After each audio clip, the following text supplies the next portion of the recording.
this morning sermon is really more a reflection, a talk. And Beth might be happy to know we're saving time because this is also serving as the minister's report to the annual meeting. Let me start.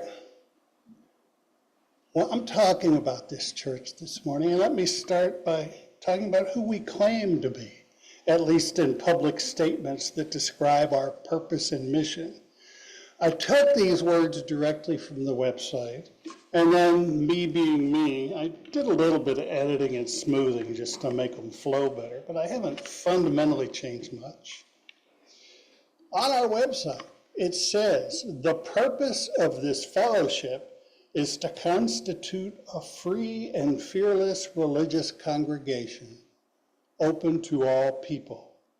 Building on our rich heritage, Beverly Unitarian Church is a liberal religious community that supports each person's search for truth and meaning in life.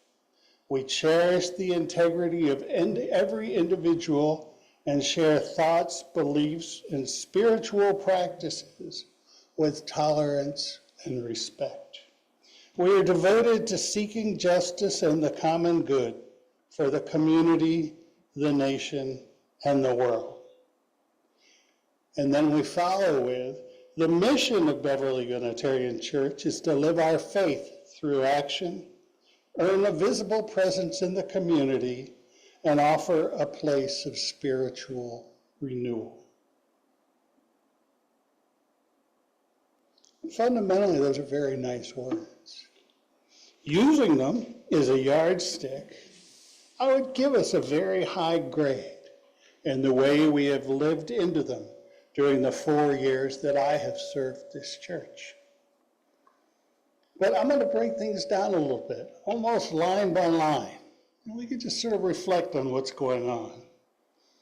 We are free and fearless, open to all. Well, that's pretty much true. I'm not so sure about the fearless part, but we're free. We do a real good job. We do welcome all.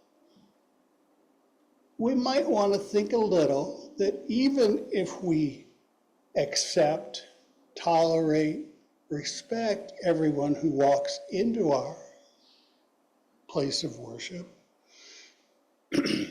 if we're creating an environment in which anyone would feel truly welcome and who might not feel quite as comfortable just in our place.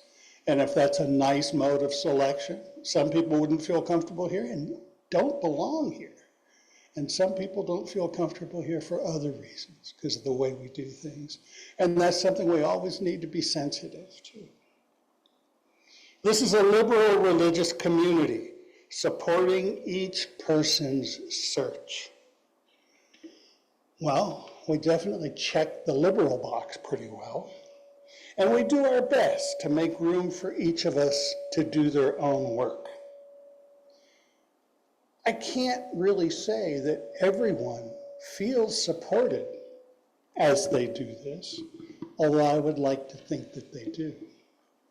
And indeed, if you feel you do have needs, especially in your own personal spiritual search, that you wonder if they're not being met, if they are or not being met here, I would also implore you to verbalize that, because it's hard to help if you don't know where you're going. So that's just a suggestion. We cherish the integrity of every individual. I think we do that well, with almost no question. We share thoughts, beliefs, and spiritual practices with tolerance and respect. We do a real good job on the tolerance and respect part. And I would say the other depends a lot on the extent to which we share. To the extent that we do, we're very open to each other's ideas and to new ideas people bring in the door. I wish we could find mechanisms and ways and venues where we could share more, where we could get to know each other better, where we could talk more, because really it is that creative interchange, not just the how are you doing this morning, but talking about important issues. That's how we grow, and hearing how other people think of them. And whether it's, traditionally religious questions, political questions, anything else, open and honest exchange is how we make this community truly work. We seek justice and the common good. Well, just looking around the last couple of months, I don't think there's any question that we're a justice-minded people.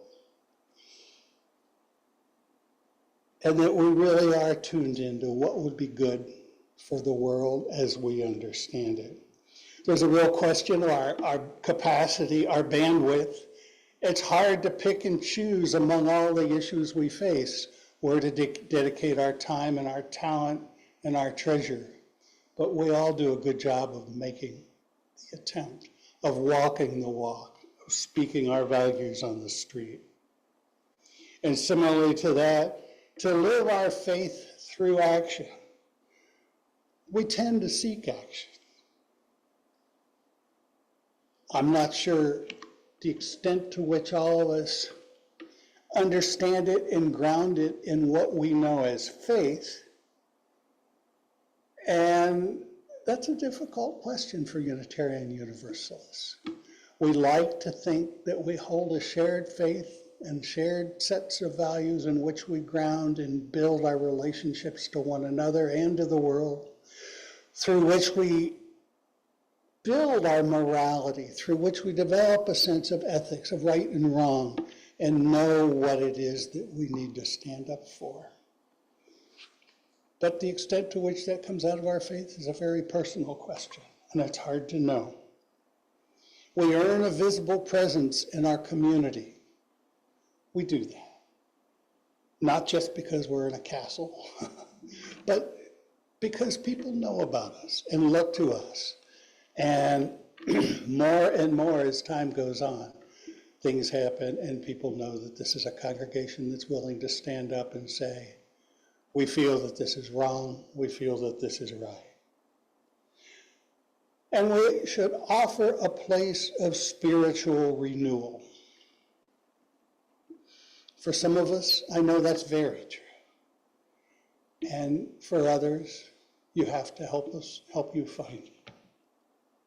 So for each item that we named in our purposes and goals, I think we fundamentally succeed as a church, and that this is a good thing, a very good thing.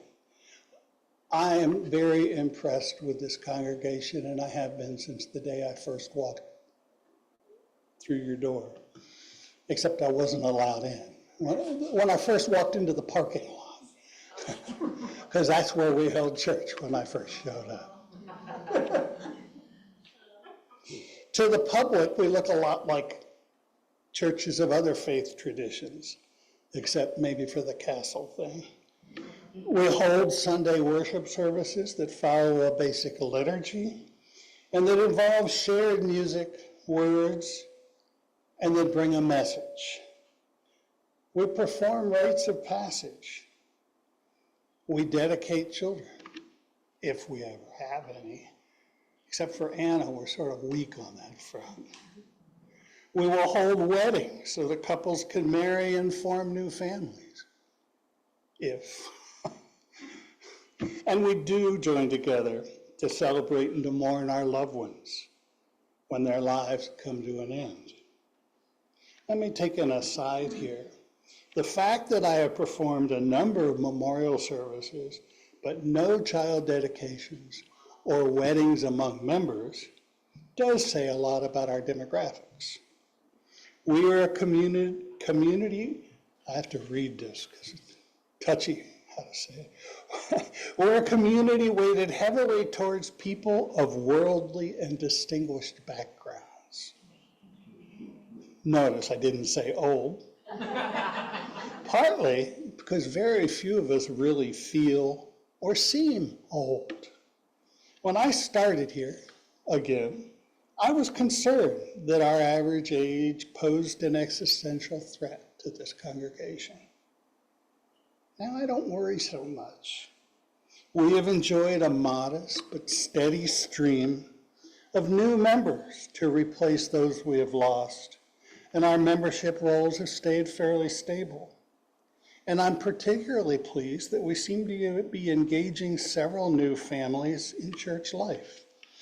It seems unlikely that we could ever replicate the heyday of child and youth programming that typified this church a generation or so ago.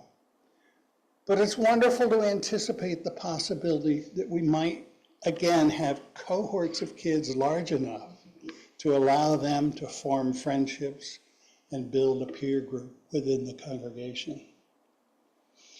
It was a true pleasure for me last weekend to see this building full of children for the Pride Festival. They were all over the place, moving from activity to activity, all styling rainbow stuff in one way or another. The energy that happy kids bring is rejuvenating. Pride Fest is a perfect example of a good outreach event. It involves the community, it brings in families and like-minded neighbors, and all in the name and spirit of a cause we value and want to honor and celebrate, and that our neighborhood needs to hear honored and celebrated. Now, I don't want to focus too much on congregation size and growth and age. We all know that size does or doesn't matter, depending on our point of view. Growth can be a good thing, mostly because we believe that there are many people in the community who would likely benefit from participating in our church. But what is truly important is how well we manage as a church community at whatever size we exist at or become. We want our membership to know that their lives are improved through their attachment to this church. We want each congregant to be stimulated, to be challenged, to change and grow, and at the same time, we want them to feel safe and held in this community, to know they belong, and to be confident in who they are. This is a tenuous balance, pushing and challenging versus holding and hugging. Both matter. And one of the things I like best is I think we do both well. In our congregation, each among us should feel that you are getting a part of something, that you are a part of something greater than yourself. We honor and respect the fundamental worth and dignity of each, but we exist to move forward together in community. We know that the UU faith doesn't adhere to a religious creed, and that we assiduously avoid teaching religious doctrine. We sometimes claim that we are a covenantal faith rather than a creedal one. There's that word. But before too many of you cringe at the word covenant, let me say that how I interpret this, especially in our context, is that we are concerned with how we want to be together, how we agree to be together. We are defined as a congregation by promises we make in relation to one another. Most religious groups are held together by shared belief on which they then base their mutual association. In contrast, we are held together by the sincerity of our association. And from that, we generate a multitude of belief. We agree to build our church as a place of freedom and safety, where shared love and mutual respect govern our engagement with one another. Care and compassion flow naturally within the boundaries of our shared promises and commitments. Our greatest ambitions are to feed our souls, whatever we understand our souls to be, and to fix the world, Neither of these is easy, and none of this can be done alone. But by joining and working together, Beverly Unitarian is making great progress. As for the future, I think that mostly what we need to do is hold our course, to keep doing what we're doing, and we could always do it better. Sometimes it feels like the world around us is on fire, and I know that many of us and many others feel beleaguered, threatened, angry, and sometimes ready to give up hope. Our job is to hold hope and to name and live all of the things that can bring hope into this difficult world. Our hopes and values describe the world we believe that we and everyone else deserves. And our disappointment and anger can only help to fuel our efforts to demand this better world. In times like these, when so much we value feels threatened, the most important thing we can do is stay true to ourselves and never give up on what we know is right.